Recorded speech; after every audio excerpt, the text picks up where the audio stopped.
आता पितृ पंधरवाडा आहे। या पितृ पंधरवाड्यामध्ये महालय म्हणतात, मशानी नेवोनी भडाग्नी देवोनी येती परतोनी माघारे।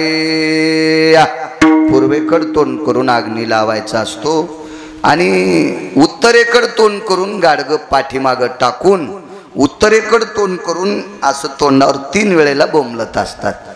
असं बोंबलण्याची पद्धत 4दा सांगितली, त्याच्यातलं पुन्हा एक सांगतो। आता पितृ पंधरवाडा आहे। या पितृ पंधरवाड्यामध्ये महालय म्हणतात, याला एक विशिष्ट प्रकारचं नाव आहे, पांडव स्वर्गारोहण पर्व काळ। या कालाला पांडव स्वर्गारोहण पर्व काळ म्हणत असतात। आणि मग याला महालय पितृ पंधरवाडा म्हणतात। याच्यामध्ये शंख श्राद्ध सांगितलं, ज्याच्याकडे काही नाही का त्याला शंख श्राद्ध करता येते। हिरण्य श्राद्ध, काक श्राद्ध, बाकी काही श्राद्ध बरेपैकी आहेत, पण हे शंख श्राद्ध गावाच्या दक्षिण दिशेला जायचं, वाहड्याल्या उसात उभं राहायचं, नाही तर डोक्या इतकाल्या कापसात उभं राहायचं, अंगावरचे सारे कपडे काढून टाकायचे आणि एक जानवं सुद्धा ठेवायचं नाही। तितक्या वेळापुरती तुळशीची माळ पण जमत नाही, ती पण खाली काढून ठेवायची।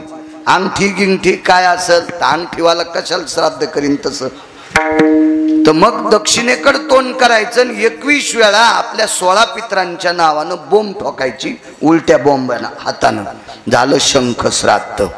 पण शास्त्राचा सिद्धांत आहे, जाऊ द्या तो सांगत नाही, पुन्हा दचकताल विठाला विठाला विठाला। तसं शंख श्राद्ध करत असताना दक्षिणेकडे तोंड करून बोंब ठोकायची आणि तिळांजुळीचं मडकं फोडत असताना उत्तरेकडे तोंड करून फोडायचं असतं, पाठीमाग सोडून द्यायचं। फिरविला गट फोडिला चरणी, कारण प्रेताचे पाय उत्तरेकडे करत असते तर डोकं दक्षिणेकडे करत असते। एक जण म्हणला, महाराज कोणीकडे केलं तर उठून बसतं का?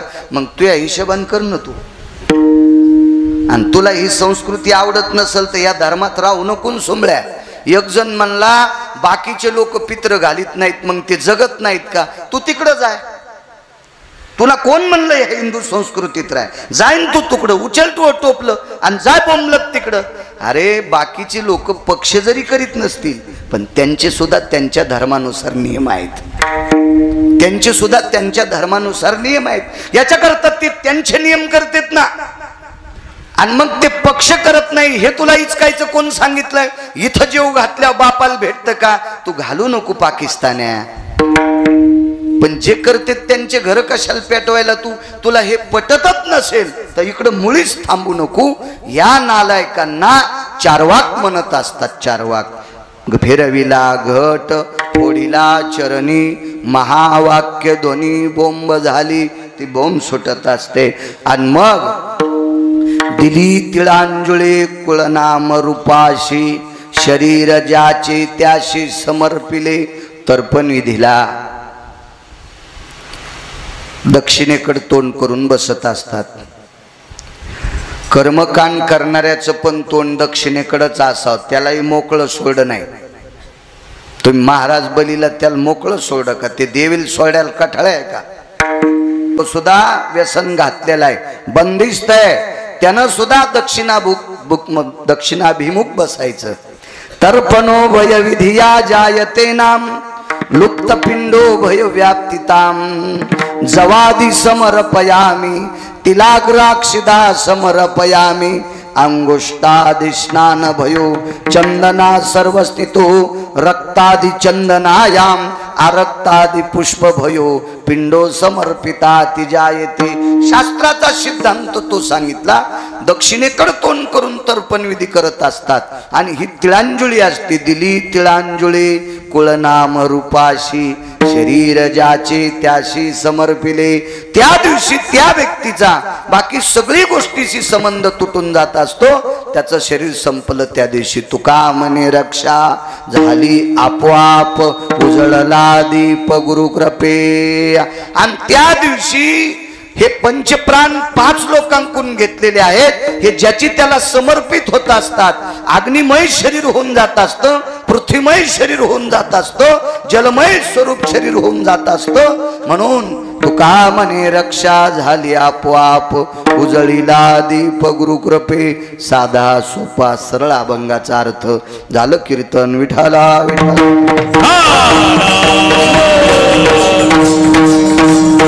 धर्मानाम पवित्रो धर्म संन्यासो पवित्र.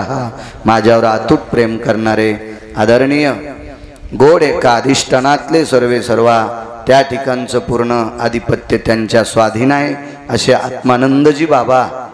ते सुद्धा दत्त जयंतीचा फार मोठा कार्यक्रम जिथं लाखो लोकांचा प्रसादाचं आयोजन करतात. आदरणीय आत्मानंदजी बाबा आहेत. आज एवढ्या मोठ्या महिमेतली माणसं पण वारकरी संप्रदायात विलीन होऊन कोणाचंही कीर्तन असो श्रद्धेनं आदरणीय बाबा ऐकतात. त्यांना सुद्धा प्रणाम. मला वाटते आदरणीय परमश्रद्धेय कुंडलिक भारती बाबा, काय गळ्यामध्ये तुळशीच्या माळा आहेत. अशी परम पावन वयोवृद्ध सात्विक सदाचारी पावन कुंडलिकजी भारती बाबा आहेत. त्यांना सुद्धा प्रणाम करतो. मोठ्या एवढ्या श्रद्धेने एवढा मोठा कार्यक्रम केला आपल्या वडिलांसाठी. मी नेहमी सांगत असतो, देवापेक्षा आपल्या घरातल्या लोकांना जास्त मान जा. एका ठिकाणी शास्त्रात असा पुरावा आला, देवापेक्षा संतांना मानायचं आणि देव आणि संत या दोघांपेक्षा घरातल्या वयस्कर लोकांना मानायचं. कशा करता मानायचं? घरातल्या ज्येष्ठ लोकांचा, सासू सासऱ्याचा, आजोबा पंजोबाचा जर आदर केला तर संतांची आपल्यावर कृपा होते. आणि आपण जर घरातल्या लोकांचा आदर नाही केला तर आपल्यावर संतांची कृपा होत नाही. आणि संतांची कृपा नाही झाली की देवाची कृपा तर स्वप्नात पण अपेक्षित नाही. म्हणून सगळ्यात मोठं अगोदर जर कोणतं आपलं मन कुठं वाकलं पाहिजे तर आपल्या घरातल्या आईच्या पायावर वाकलं पाहिजे, वडिलांच्या पायावर वाकलं पाहिजे, आजीच्या पायावर वाकलं पाहिजे, आजोबांच्या पायावर वाकलं पाहिजे, काकांच्या, ह्या ज्येष्ठ लोकांच्या पायावर मना वाकलं की मग सगळ्यांची कृपा होती. सकल तीर्थाची धुरे जे का जाण माता पितरे. सर्वात मोठं श्रेष्ठ दैवत कोणतं असेल तर आपले आई वडील. वडील हे प्रत्यक्ष देव आहेत, देव आहेत. पाहता देऊळाची पाठ आणि तीर्थे घडती 360.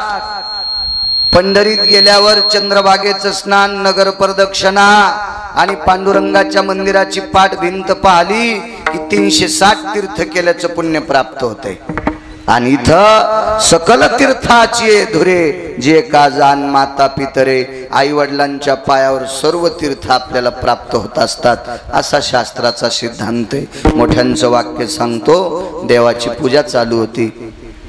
देवाला पाटावर बसिलं आणि पाटावर बसून भगवंताची पूजा चालू होती. आणि पूजा देवाची पाद्यपूजा सुरू असताना तेवढ्यात ज्ञानोबाराय तुकोबाराय आले. तर देव उठले आणि देवान त्या यजमानाला सांगितलं, बापू आमची पूजा करू नको, यांची कर. देव सारावे परते आणि संत पूजावे आरते. संतांची पूजा करायची. आणि ज्ञानोबाराय तुकोबारायची पूजा चालू. मला बसिलं तसं ज्ञानोबाराय तुकोबारायला बसिल तर आणि पूजा चालू. आणि तेवढ्या अवकाशात त्या कुटुंबातल्या यजमानाचे मृत पावलेले आजोबा सदैव आले. आल्याबरोबर ज्ञानोबाराय तुकोबारायने सांगितलं, बाबा आमची पूजा करू नको, तुझ्या घरातले पितर आलेत, त्यांची पूजेचा आद्यमान आहे. मग विचार करा, देव आणि संत या दोघांनी सुद्धा पितरांना संमती दिलेली आहे. आणि लक्षात घ्या, देव जर आपल्यावर कोपला तर संतांची माफी मागा, संत जर कोपले तर संतांच्या पाय पडा. पण पितर जर कोपले तर देवाच्यानंही नीट होत नाही आणि संताच्यानंही नीट होत नाही. मग तुम्हाला आमच्या दवाखान्यात यावं लागतंय. मग आमचा दवाखाना इतका चिरफाड करतो. आमच्या हॉस्पिटलमध्ये असे ऑपरेशन असते की त्याचे टाके ब्रह्मदेवाला मोजता येत नाही. आणि तितके टाके देऊन बी तुम्ही वाचताल का याची शक्यता नाही। मग काग श्राद्ध करा, हिरण्य श्राद्ध करा, शंख श्राद्ध करा, आपतेष्टी करा, त्रिपिंडी करा, नारायण नागबळी करा, कालसर्प शांती करा, अजून नाना प्रकारचं करा, गंगोदक भयव्याप्ती करा, 350 पळसाचे पानं तोडा, त्याचा पुतळा करा, त्याला नागडोळे काढा, चौघान खांदा द्या, त्याचा अंत्यविधी करा, पुन्हा त्याचा 12वा 13वा करा। या सगळ्या गोष्टी करत असताना पुन्हा अमक्या ठिकाणी समर्पित पिंड करा, मातृगयेला जा, पितृगयेला जा, अमक्या ठिकाणी ताफा सोडा, तिथलं पाणी आणून पुन्हा उदक शांती करा। अशा नाना प्रकारचे कर्म आमच्या हॉस्पिटलमध्ये येऊन करावं लागते आणि ते कर्म करूनही तुम्ही सफल असले पाहिजे, कारण तुम्हालाही त्याचे नियम पाळावे लागतात। आणि आम्ही मंत्र म्हणले आम्हाला सुद्धा त्याचे नियम पाळावे लागतात। आम्ही मंत्र म्हणून जर नियम नाही पाळले तर आमचे लेकरं हेकणे फेकणे जन्मतात, आणि तुम्ही नियम नाही पाळले तर तुम्ही जितका पैसा खर्च केला तितका उकांड्यात बोंबलत जातो। विठाला विठाला विठाला।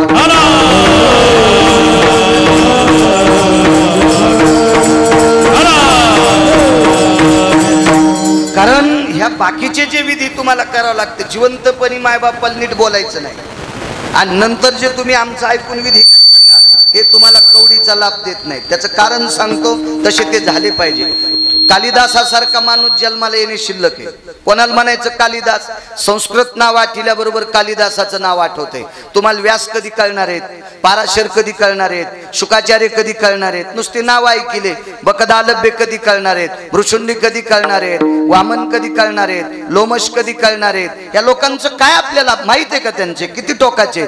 पण हल्लीच्या काळात कलियुगात जर पाहत गेलं तर कालिदासांचं नाव संस्कृत मध्ये प्रख्यात आहे। पण कालिदास एक जगदंबेची पूजा करीत असताना मंत्र चुकले। मंत्र चळे थोडा, मंत्र चढला जरी थोडा चुकला तरी धड माणूस वेडा होत असतो। कालिदासाने जगदंबेची पूजा केली, काय पूजेतले मंत्र चुकले असतील देव जाणे।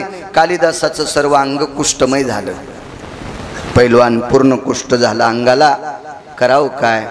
मग कालिदास भगवान शिवजीच्या मंदिरात गेले, शिवजीची आराधना केली। महाराज काय कालिदासांचा अधिकार होता? शिवजी प्रगट झाले, शिवजी प्रगट झाले शिवजी, कारण श्रद्धा होती ती अतूट श्रद्धा होती।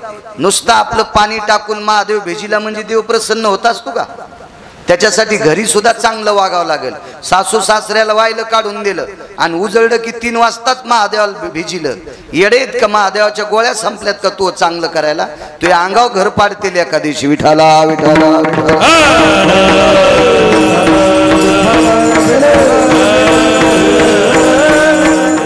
आणि मग भगवान शिवजीकडे गेले, शिवजी प्रसन्न झाले, प्रगट झाले, कालिदासाला आलिंगन दिलं, विचारलं वा वा वा महाराज आलात, काय काम आहे? काही नाही म्हणे प्रभू, बघा ना माझ्या शरीराकडं, 11 डोळ्यानं पाहिलं माझ्या नागनाथानी, 11 डोळ्यानं पाहिलं, देवाच्या डोळ्यातून पाणी आलं। कालिदास काय शरीर तुमचं सुंदर होतं, काय शरीर कुष्ठ झालंय तुमचं, शरीराला कुष्ठ झालं, काय कारण?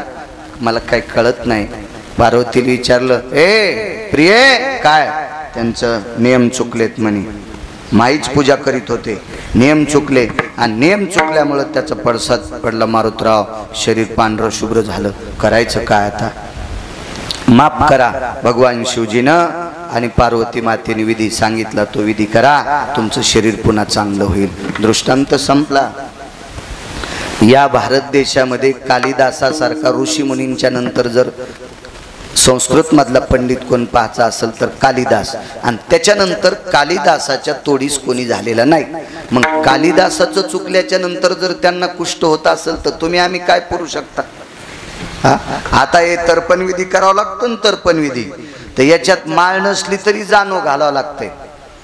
पण शहाण्या व्यक्तीनं ज्याला माळ नाही त्याला हे जाणव घालायचं नाही, हे जाणव नाही घालायचं, कोरं उपरणं घ्यायचं आणि उपरण्याचं करायचं, त्याला जाणव गाठ मारून ते करीत असते।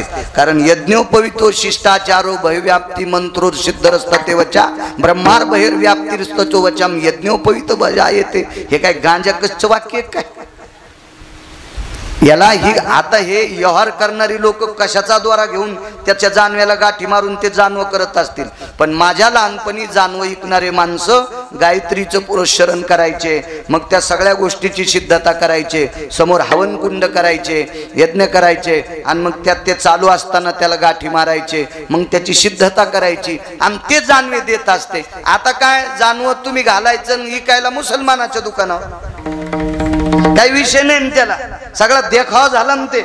आणि मग तुम्हाला वाटतं का आम्हाला त्याचा फायदा होईल? ही सारी नाटकं आहेत तुमची आमची. विठाला विठाला विठाला.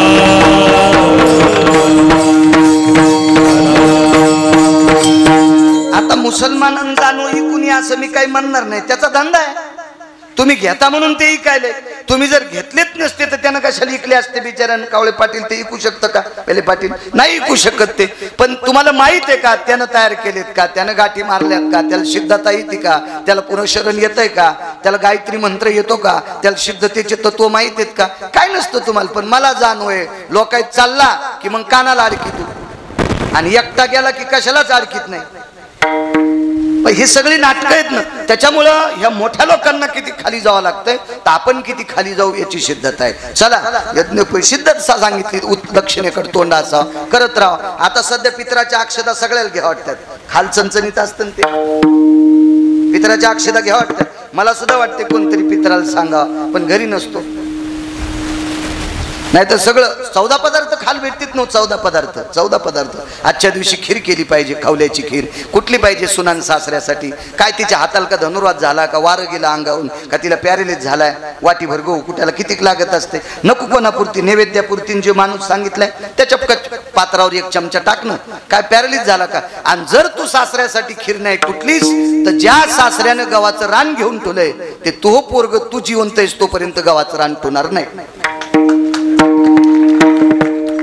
हा कटा त्याचे करीती पितरन वंशी दुराचारी पुत्र झाला. हे गिरगावकरांचं वाक्य आहे का? आपण ज्यांची सिद्धता नाही केली, अहो त्यांनी वाटेल ते दुष्काळ सहन केले. 72च्या दुष्काळात 1 टाइम खाल्लं, पोटाला चिमटा दिला, पोट आवळून कमिलं नाही, त्या वस्तू सगळ्या गोष्टी संग्रह करून आपल्या करता ठेवल्या, आणि आपण त्यांच्या पितरा करता खवल्याची खीर कुटीत नाहीत. मग ते तरी आपल्याला पितर कसा आशीर्वाद देतील? नियम चुकला की काम संपलं. चला आपल्याला अक्षदा कधी मिळत असतात पितराच्या? मग सांगतो. तुका म्हणे रक्षा झाली आपोआप, पुढे बोलतो. आपल्याला अक्षदा कधी असतात? उद्या पित्र येत म्हणून आजच भेटतात ना बेले पाटील, आमच्याकडे पक्ष आहे, उद्या तुम्ही आमच्याकडे जेवायला या. म्हणजे पित्राचा आता येऊन अक्षदा देत नाहीत, पूर्वी देत होते. आता फोन केला तरी अक्षदा आल्या समजायचं. संध्याकाळी फोन आला की त्या दिवशी आपल्याला ज्याचं पक्षाचं आमंत्रण, पक्ष म्हणजे मी राजकारण सांगत नाही, पितृ म्हणजे पक्ष, आपल्याला पित्राचं जेवायला ज्या दिवशी संध्याकाळी आमंत्रण आलं त्या व्यक्तीनं त्या दिवशी ब्रह्मचर्य पाळायचं असते. ज्या दिवशी अक्षदा आल्या त्या दिवशी ब्रह्मचारी, आणि ज्या दिवशी दुसऱ्याचं फुकट खाल्लंय त्या दिवशी ब्रह्मचारी. वाक्य नीट ऐका. 2 सिद्धांत सांगतो.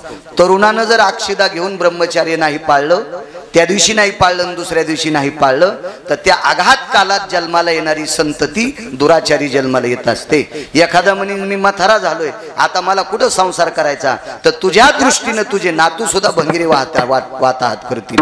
हा सिद्धांत फुकट जेवणाऱ्याला आहे. तर ज्यानं बापाचं श्राद्ध केलंय त्याला सुद्धा आदल्या दिवशी आयतो भयस्थितः अवतितो पितृगणः तथम ब्रह्मचर्यानाम दिनत्रय द्वैभासः, त्यानं सुद्धा 2 दिवस ब्रह्मचर्य पाळायचे. हा शास्त्राचा सिद्धांत आहे.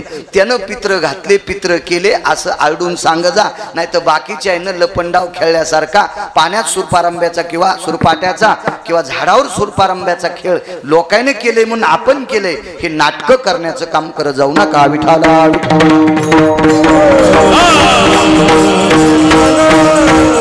श्रद्धेनं केल्या जातं त्याला श्राद्ध म्हणतात. श्रद्धेनं केल्या जातं त्याला श्राद्ध म्हणतात.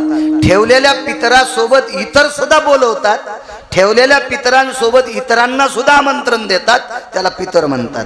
आपल्या बाबांच्या श्राद्धाच्या दिवशी जास्तीत जास्त आपल्याकडं पात्र उठावा असा अनुषंग लक्षात ठेवून त्या दिवशी केलं पाहिजे. आणि म्हणून हा पितृ पंधरवाडा, या पवित्र पितृ पंधरवाड्याच्या या महालयामध्ये तुम्हाला कोटी कोटी अशा गोडशा शुभेच्छा देतो. 13वीचं श्राद्ध आजचं 10वा 11वा 12वा आणि 13वा या 3 दिवसाचा विधी असतो. त्याच्यापैकी एक विधी मोठ्या वारकरी संप्रदायाच्या दंडकामध्ये रामकृष्ण नामाच्या घोषामध्ये स्वर्गीय गणपतराव संतोबा खंदारे पाटील यांचा हा त्यांचे सुपुत्र सुभासराव आणि देवीदासराव मोठ्या श्रद्धेने या कुटुंबातल्या सात्विक सदाचारी सुपुत्रांनी मोठ्या श्रद्धेने आपल्या पिताश्रीचं हे 13वीचं श्राद्ध करतात। उपस्थित सर्व श्रोत्यांना विनंती, कोणीही जेवल्याशिवाय जाऊ नका। काही लोक नियम सांगतात, असतात ना नियम, त्याबद्दल नियमाचा काही हे नाही, पण यती असेल, योगी असेल, तपी असेल, सिद्ध असेल, अनुरागी असेल, अशा लोकांना याच्यासाठी नियम आहेत। आपल्याकडे नियम आपण बऱ्यापैकी याच्यातल्या काही 4-2% लोकांनी खाऊन ते आहार खाल्लेला आहे। मी काय तुमच्या बनेलीन शर्ट फाडून छाती पाडणार नाही, पण तुम्ही जर या नियमाच्या बाबतीत जर नियम सांगत असताल तर मला तरी वाटत नाही यम तुम्हाला माफ करील। असेल एखादा कोणी योगी असेल, यती असेल, अधिकारी असेल, या महात्म्या लोकांसारखा असेल, त्यांच्यासाठी काही गोष्टी चालतील। तुम्ही आम्ही कुठल्यानं रंगानं भरलेली माणसं आहोत, म्हणजे आपण भरकी माणसं आहोत, आपण तेवढी सिद्ध नाही। म्हणून एवढ्या मोठ्या श्रद्धेनं केलेलं हे 13वीचं श्राद्ध आहे। शक्य असल्यास प्रसाद घेऊन जा। स्वर्गीय गणपतरावांना पितृलोकांच्या ठिकाणी अधिष्ठान मिळो, कारण लक्षात घ्या, एके दिवशी प्रभू रामचंद्र आणि सीताई साहेब दोघांची ताटातूट होती एका कारणानिमित्त, आणि सीतेला माहीत झालं आजचं श्राद्ध आहे आपल्या सासऱ्यांचं, तर सीतेनं सुद्धा श्राद्ध घातलं होतं। म्हणजे विचार करा, सीता म्हणजे लक्ष्मी आहे, पण जीवदशेला आल्याच्या नंतर मानवी रूपाला आल्या, तर मानवी रूपाला आलेल्या लक्ष्मीनं सुद्धा, जीवदशेला आलेल्या लक्ष्मीनं सुद्धा आपल्या सासऱ्याचं श्राद्ध 7व्या अवतारात करावं लागतंय। तिथं तुमची आमची काय कथा आहे? निसर्गाचा नियम आहे। आणि श्राद्धाच्या बाबतीत बोलायचं झालं तर पुराणावर खूप बोलेल, शास्त्राच्या बाबतीत खूप बोलेल, वेदाच्या बाबतीत खूप बोलेल, पण विज्ञानाच्या चौकटीत सांगायचं झालं तर पावसाळ्यातल्या या 3 महिन्यापैकी हा पंधरवाडा अत्यंत रोगाचं सावट असते। हा पितृपंधरवाड्याच्या सुरुवातीपासून उष्णतेचा कहर असतो, तर हस्त आणि चित्र नक्षत्रावर उष्णतेच्या कहराची शांतती होत असते। हस्त नक्षत्र म्हणजे विश्वामित्राचा उन्हाळा।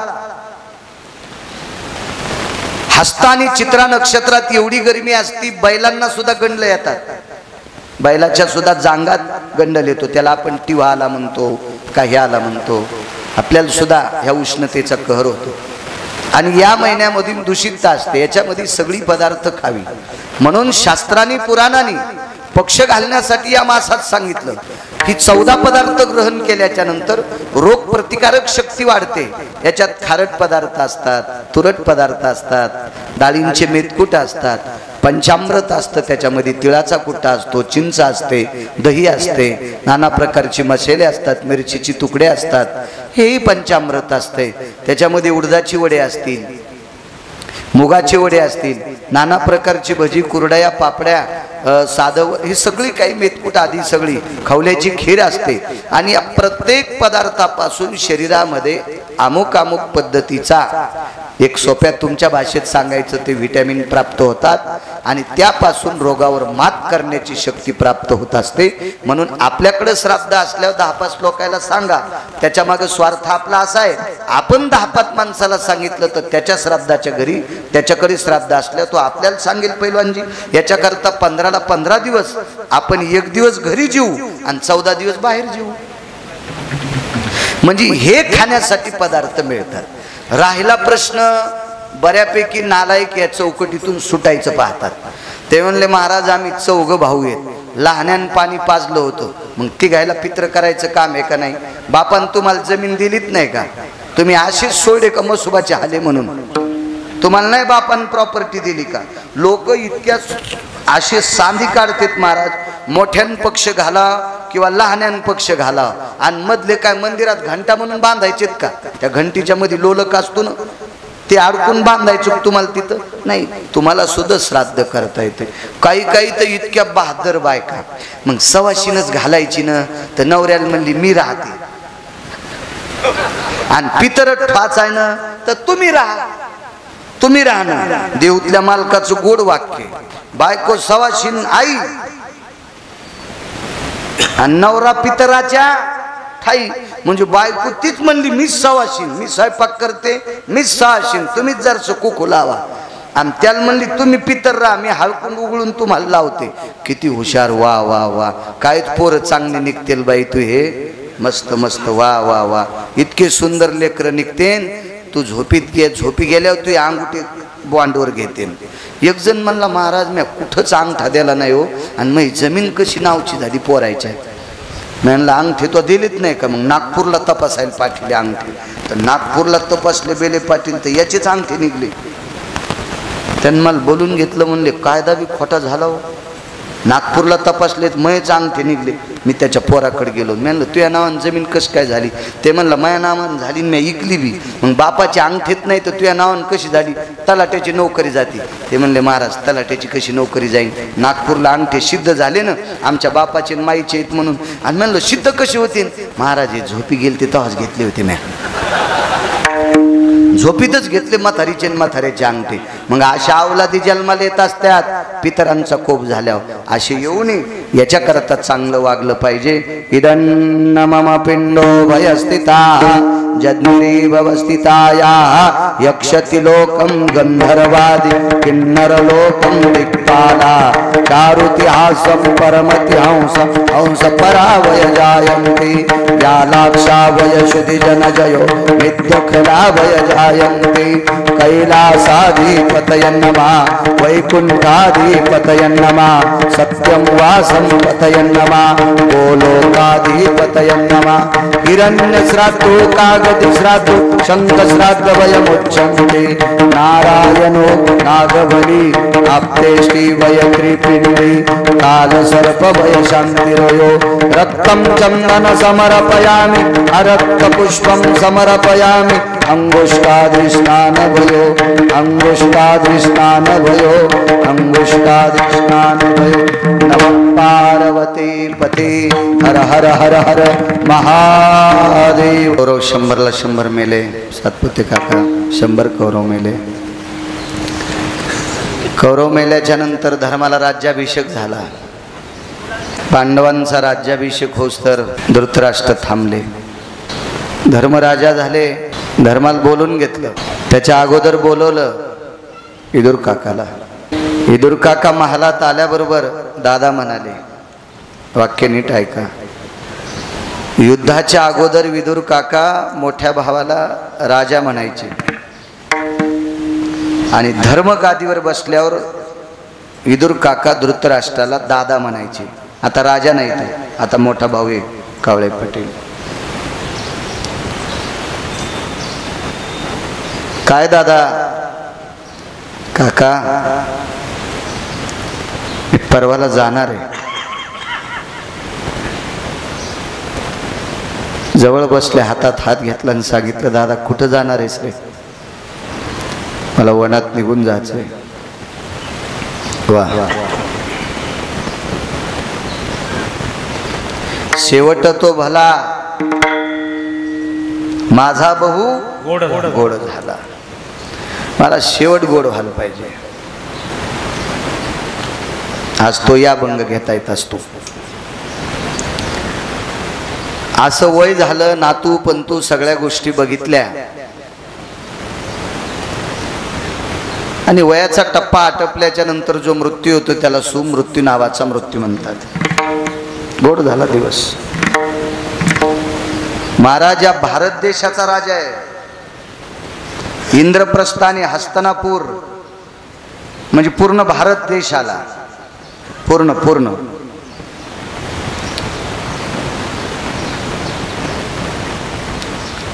7 खंडापैकी बहुतांश खंड धृतराष्ट्राच्या ताब्यात होती. मग विलाव्रत खंड असेल, अमुक खंड असेल, तमुक खंड असेल, वाचा ना, वाचा ती खंड सगळी.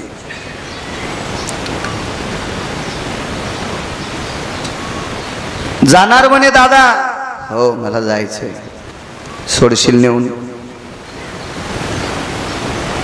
विदुराने विचार केला, याच्या चुकीमुळे याला अपयश पाहायला भेटले, आणि आपण जर याचा भाऊ असताना याला वनात सोडलं तर जीवनभर आपण सुतुळीच्या तोड्याची अपेक्षा केली नाही सातपुते काका. आणि चंद्र सूर्य तोपर्यंत चर्चा अशी होईल की विदुरानं मोठ्या भावाला वनात नेऊन सोडलं. ह्या दोघांचा शेक अंगाला लागू नये याच्या मनात करता विदुर एका झोपड्यात राहिले. आणि कशाला म्हणे आपण अंगाला लावून घ्यायचं घरानं? मोठी लोक हुशार असतात. धर्माला आमंत्रित केलं, अर्जुनाला आमंत्रित केलं, नकुल सहदेव भीमाला आमंत्रित केलं. समोर बसले, काकाचं दर्शन घेतलं, आपल्या काकीचं चुलतीचं दर्शन घेतलं. अंध डोळ्यातून धृतराष्ट्र रडत होता. राजे, पुतण्याला राजे म्हणला, पुतण्याला शब्द दिला, राजे जी काकाश्री, जितात एक देशील मला? काय देऊ काका? मला वनात नेऊन सोड. हंबरडा फोडून धर्म रडत होता. धर्मानं सांगितलं, काका वाद करण्याची माझी इच्छा नव्हती, वाद झाला काका. या वादाला साक्षी रथी महारथी लोक आहेत काका. हे विश्व ज्याच्या ताब्यात येतो, जगाचा बाप याचा साक्षीदार आहे काका. मी स्वसंतुष्टाने माझ्या डोक्यावरचा मुकुट तुमच्या डोक्यावर घालतो. हातपासून तुम्ही राजा, तुम्ही सांगा मी ऐका. अपमान वाटला हो. आतापर्यंत त्रास द्यायला 100 मरून गेले, आता कसं राजा वाटेल महाराज? नको वाटलं. ठीक आहे काका, राजे व्हायचं नसेल नका हो,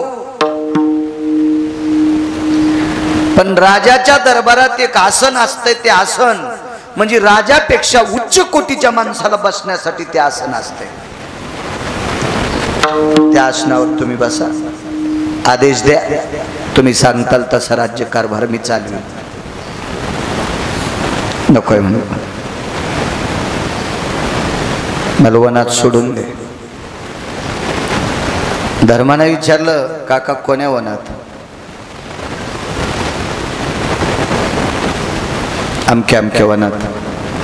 वचनबद्ध केलं धर्माला. धर्मरथ आणला, त्या रथावर गांधारी आणि धृतराष्ट्र बसले. महाराज याच्या मागचा शब्द पहा. धृतराष्ट्र उद्या वनवासाला जाणार आहे म्हणून आज गांधारीला विचारलं, प्रिय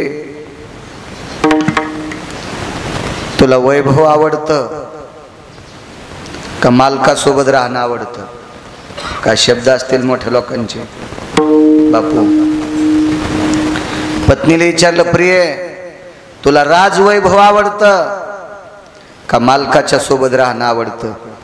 बाई बी बाईच होती. गांधारीने सांगितलं, स्वामी प्राणनाथा, मालकाच्या सोबत जंगलात राहायची वेळ आली असेल तर त्या वैभवासारखं श्रेष्ठ वैभव कोणतंच नाही. आणि मालक दूर असताना सोन्याच्या महालात राहायची वेळ आली तर त्याच्यासारखा मसनवाटा दुसरा कोणताच नाही.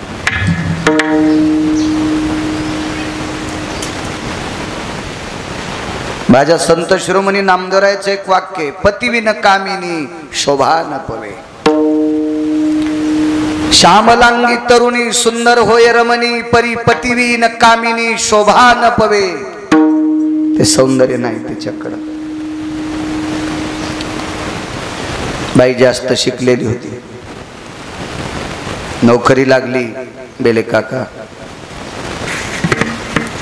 नोकरी लागल्यावर भरपूर बेशिक होतं, पगार भरपूर होता. आणि नवऱ्याला नोकरी नाही. सत्यनारायणाची पूजा सुरू झाली. बैलगंडला आलं अहंकाराचं, बैलगंडला आलं वैभवाचं. सत्यनारायणाची पूजा सुरू झाली. पूजा आटपली, गाठ सोडायची असतील ती गाठ. तिला काही एडिंग गिडिंग केलेली नसती, बांधली यानं सोडणार हेच. पण नाव घ्यायची पद्धत असते पहिलं, घ्या ना. हौसानं नाव घेतलं पत्नीचं, पण अगोदर स्त्रीने घेत असते, ती घ्यायच ना. म्हणलं ताई साहेब, मोठी अधिकारी होती म्हणून साहेब म्हणलं, नुसतं असतं तर ताई म्हणलं असतं. मी तसं कोणालाही ताई साहेब म्हणतो, वचनम किम दरिद्रता. का आपल्या तोंडात गवऱ्या पाडून घ्यायच्या, चांगलं बोललं पाहिजे. म्हणलं ताई साहेब घ्या ना. बाईंनी सांगितलं महाराज माझा दर्जा काय तुम्हाला माहिती आहे का? म्हणलं काय? मी कलेक्टर आहे. ते बी नुसती एका जिल्ह्याची नाही, नुसती क्लास 1 नाही, सुपर क्लास 1, फार 5-4 तालुक्याची मी मेन बॉस आहे. जिल्ह्याची, तालुक्याची चुकून शब्द आला, एका प्रांताची, एका विभागाची मी मुख्य अधिकारी आहे. म्हणलं बाई ते इतर जनतेचा विषय झाला, पण हे मालक तुमचे आहेत म्हणले महाराज. लग्न केलंय, सगळ्या गोष्टी झाल्यात, म्हणून ते मालक आहेत, पण मीच त्याला जगीते. बाईला सांगितलं बाई हा झाला अर्थव्यवहार. अर्थव्यवहार वेदा पुराणो भय व्याप्ती शास्त्रानाम ललाटम प्रपटलेच कुमकुमम आर्जीवस्ततायम यद भार्या अस्तित पती परमेश्वर अस्ति जायते. पती हा बाईचा मालक असतो म्हणून नाव घ्या. बाईनं मला एक प्रश्न केला, महाराज माझ्याकडे संपत्ती सगळ्या गोष्टी आहेत, यांना तुम्ही मालक म्हणता, कशामुळे म्हणता? कशामुळे म्हणता? तिला वाटलं या असं जे गाणी. मुरमुळ्यात कांदा टाकला, जरशे जिरे टाकले, मीठ टाकलं, हळद टाकली आणि परतीले. हे चिवडाचे का नाही? तिला वाटलं हे चिवडाचे का नुसतं. त्या म्हणलं बाई मी 7वी शिकलेला आहे. हा यायच्यासारखी तुम्ही पण, तुम्हाला पण कुठून नोकरी लागल? म्हणलं हो बाई नोकरी नाही लागली मला. थांब म्हणलं चंडाळणी, तू पण पाया पडशील माया. नाही लागू दे नोकरी. नोकरी लागली म्हणजे फक्त 2 पैसे शिल्लक कमी. का 7वी वागणाऱ्यापेक्षा लय मोठा होत असतो का नोकरीवाला? देशाचा राष्ट्रपती जरी असेल तरी या पवित्र देशातल्या लोकांच्या पाया पडावं लागतंय. या देशाचा पंतप्रधान जरी असेल तरी या देशातल्या पवित्र लोकांचा त्यानं ओळखून पडायचं, मात्र कोणाच्याही पडायचं नाही. त्याला सुद्धा अधिकारी लोकांच्या पाया पडावं लागेल. हे द्या, हे चिवडा सोडून हे बाकीचा आता जे नाव घेतले ते चिवडा हे सोडून द्या. मर्यादा पुरुषोत्तम रामचंद्र वशिष्ठाच्या पाया पडत होते. ज्याच्या सत्तेशिवाय झाडाचं पान हलत नाही ते कृष्ण परमात्मा सांदीपनींच्या पाया पडत होते. तो ही काय कथा आहे? लोटकभर पाणी घेऊन चालली आणि गंगाला आंघोळ घालायली. तुम्ही 7वी शिकलेत म्हणे महाराज. म्हणलं हो ठीक आहे महाराज, सांगा काय अस्तित्व आहे माझ्या मालकाचं? म्हणलं बाई राग तर नाही येणार. ती जवळ रिव्हॉल्वर होता, असा गोडा पिस्तूल होता बाजूला टेकलेला, आणि सत्यनारायण होस्तर 2 असे माणसं होते सरकारी उभी दारात. म्हणलं हे काय मला जाऊ द्यायचे नाही, आणि जवळ बसलं तर इकडं ठोक्यात उडी ती आपल्याला. म्हणलं बाई राग येणार नाही ना? खरं सांगाल पण तुम्हाला पटतंय न पटतंय? म्हणलं बाई हे आहे तोपर्यंत तुमचा चेहरा सुंदर दिसतोय. काय बोलता म्हणे महाराज? हे घरी असले तरी मी ऑफिसवर गेले तरी माझा चेहरा सुंदरच दिसतोय, याच्यामुळे माझ्या चेहऱ्याचा काय संबंध आहे? म्हणलं बाई जरा नीट ऐका, हा ज्या दिवशी जाईल त्या दिवशी तो तोंड टोपलेवानी होईल. तुला हे भूषण आहेत का चेहऱ्यावरचं? हे विश्वातलं 1 नंबरचं भूषण आहे, त्याला कुंकू म्हणतात. हे लावता येत नाही. सत्यनारायण करताना डोळ्यातून पाणी आलं. महाराज पती पती काय गांधारीचं वाक्य आहे. गांधारीने सांगितलं मालक तुम्ही तिथं मी आहे. गांधारीनं क्रतात्रेता युगातला पुरावा सांगितला. विश्व ज्याच्या ताब्यात आहे त्याला जगाचा बाप म्हणतात. या विश्वाच्या मालकासोबत सीताई साहेब दगड उशाला घेऊन झोपल्या. माझी काय कथा आहे? मी एका सामान्य राजाची बायको. ठीक आहे प्रिय, उद्या वनात निघून जा. का पांडवांचा त्रास आहे? नाही, पण पांडवांच्या सोबत राहून भाकरी खाता असताना लाज वाटायली, कारण क्षणाक्षणाला मी पांडवांना त्रास दिलाय आणि आता मला त्यांचं खावं वाटत नाही. आपण जायचं. ठीक आहे महाराज. रथ झुपलेला आहे, रथात गांधारी आणि धृतराष्ट्र बसलेले. रथाचा बागदोर ढिला करणार तेवढ्या अवकाशात अर्जुनानं आवाज दिला, दादा.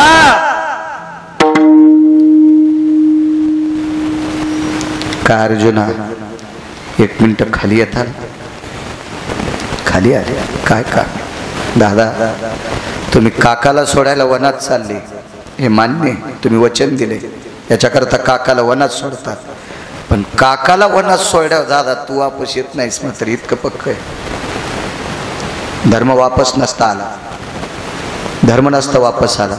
धर्माला माहित होतं बाप जितक्या टोकाचा तितका चुलता अधिकारी आहे, आणि एकट्याला चुलत्याला काकीला वनात सोडून आपण करायचं तरी काय. म्हणून धर्मा, हे दादा सारथ्याला पाठव. धर्माला खाली उतरिलं, सारथ्याला रथावर बशिलं. या पाची भावांनी आपल्या चुलतीचं काकाचं दर्शन घेतलं आणि वनात गेले. शेवट गोड झाला पाहिजे, शेवट गोड. वनात गेल्याच्या नंतर अमक्या अमक्या वनात सोडलं. मासोत्तरी काही एक दिन, म्हणजे एका महिन्याच्या नंतर काही दिवस, म्हणजे 35 दिवस चाललं म्हातारं. 35 दिवस ज्या वनात सोडलं का, तिथून गांधारी आणि धृतराष्ट्र 35 दिवस चालत होते. 35 दिवसाच्या नंतर एक वन शोधलं. ते वन हिंस्र पशूंचं होतं. वाघांचं, शिंहांचं, लांडग्यांचं, कोल्ह्यांचं, अस्वलांचं वास्तव्य असणारं वन होतं. ताकद काय बाईची, एकाही वाघानं तिकडे पाहिलं नाही, कारण पतिव्रतेची ताकद होती. महाराज मायबापाच्या दर्शनाचं कवच आणि पतीला पतिव्रता स्त्रीचं कवच, या कवचाचं, ह्या वलयाचं, या सीमेचं उल्लंघन पंढरपुरातला मालक करू शकत नाही. 18 दिवस युद्ध झालं, पण 18 दिवसाच्या युद्धात एकाच दिवशी भीमदादाने गदा हाणली. बाकीच्या 17 दिवस गदा मारता मारता देवान थांबिली, भीमदादा गदा हाण नका. आणि ज्या दिवशी गदा देवानं मारायला लावली त्या दिवशी मांडी फुटली आणि दुर्योधन मेला. मुख्य मुद्दा ऐका. विचारलं देवाला, विचारलं देवा, याच्या अगोदर मी नेम धरून गदा मारित होतो, तुम्ही मारू दिली नाही, आणि ज्या दिवशी मी बेसावत होतो त्या दिवशी गदा मारायला लावली आणि दुर्योधनाला मारले, याचं कारण काय. भगवान सांगतात, भीमदादा, तुमच्या मनानं गदा ज्या दिवशी मारित होतात त्या दिवशी दुर्योधन मरत नव्हता. कारण तो त्या दिवशी त्याच्या आईचं दर्शन घेऊन युद्धाला येत होता. दुर्योधन त्याच्या आईचं दर्शन घेऊन युद्धाला येत होता, आणि ज्या दिवशी दुर्योधनानं त्याच्या आईचं दर्शन घेतलंय त्याच्या आईचा आशीर्वाद त्याच्या भोवताल फिरत होता. तुम्ही गदा नाही, माझ्यासारख्या कोटी कृष्णानं बाण मारले तरी त्याला लागत नव्हते, पण तुम्हाला गदा त्या दिवशी मारायला लावली त्या दिवशी त्याच्या आईचं दर्शन घ्यायचं तो विसरला होता. आणि ज्या दिवशी आईच्या दर्शनाचं वलय, आशीर्वादाचं कवच पाठीमागं नाही, त्या दिवशी गेला. काय ताकद आहे महाराज, आईच्या आशीर्वादाची, बापाच्या आशीर्वादाची, आणि बाईला पतीच्या आशीर्वादाची, आणि पतीला पत्नीच्या चारित्र्याची. फार मोठं टोक आहे. जंगलात सुद्धा वाघाशिवाने हात लावायचा नाही, स्पर्श करायचा नाही, इतकी मोठी ताकद. दृष्टांत संपला. महाराज वाघ सुद्धा बोच करू शकत नाही, पण हे दोन्ही शरीर वनात समर्पित झाले, शेवट गोड नाही झाला. भारताचं राज्य पत्कारलं पण शेवट नाही गोड झाला. किडे खाणारा पक्षी, विहंगमाची जाती, अखाद्य ते खाती, अखाद्य खाणारा पक्षी जटायू, या जटायूला जगाच्या मालकाच्या मांडीवर प्राण सोडला, शेवट गोड झाला. महाराज विश्वाच्या मालकाच्या मांडीवर जरी प्राण सोडला तरी पण त्या जटायूचं पार्थिव पेटूनच द्यावं लागलं, त्याचं सुद्धा एके दिवशी राखूनच झालं. मग